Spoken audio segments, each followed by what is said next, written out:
There's hardly anything more perfect than the ability to climb to the top of whatever dominance hierarchy you happen to be put in.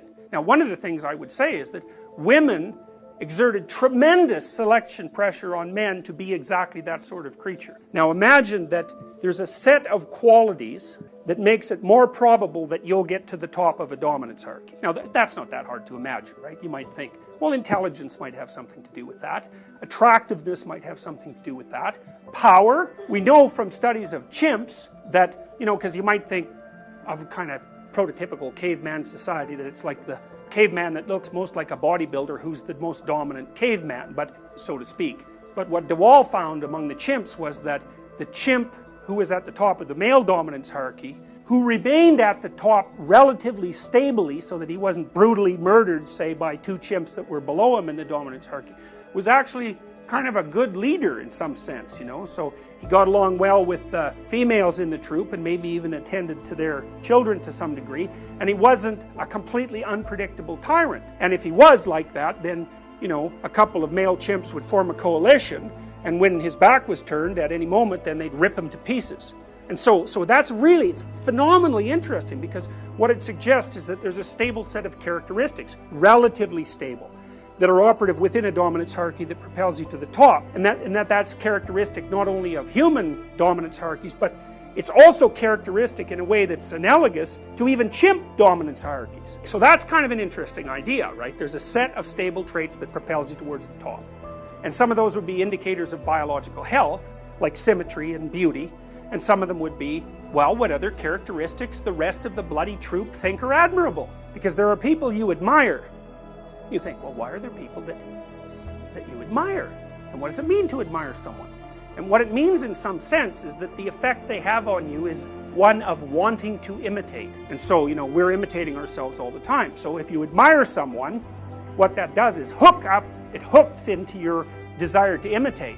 And that's also part of an inbuilt intrinsic biological process. So here's what we're going to say. Dominance hierarchy. Reason for getting to the top. That produces admiration, partly because people want to be at the top of a dominance hierarchy. It's less stressful at the top. You have better resources at the top.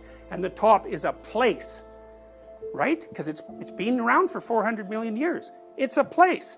It's like a conceptual place in a sense, or it's a place that's the emergent property of social organization. But it's a place. And it's a place where people want to go. You got a dominance hierarchy. Someone gets to the top, you admire them. But that's not exactly what human beings are like. First of all, there isn't one dominance hierarchy. There's hundreds of the bloody things, especially as society becomes complex. Then you might ask yourself, across the set of dominance hierarchies, is there a set of properties that makes people likely to get to the top? And that's the kind of question that only a creature capable of abstraction could ask or posit. The figure that represents the properties that produces the highest probability of climbing to the top of the set of all dominance hierarchies is a messianic figure.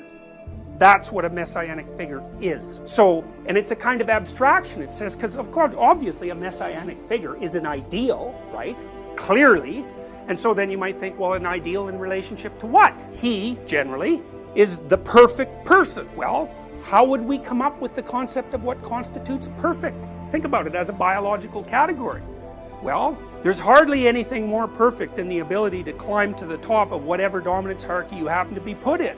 Now, one of the things I would say is that women exerted tremendous selection pressure on men to be exactly that sort of creature. You want to select a partner. Because you've heard the idea of hypergamy, right? Women mate across or up dominance hierarchies. 3/4 of women will not consider seriously dating an unemployed man, whereas 1/3 of men would have a problem dating an unemployed woman. So there's obviously a gender bias there, and I think there's a reason for that. I think that it's grounded in both rationality and evolutionary biology, is that women across cultures tend to mate across and up hierarchies, let's say.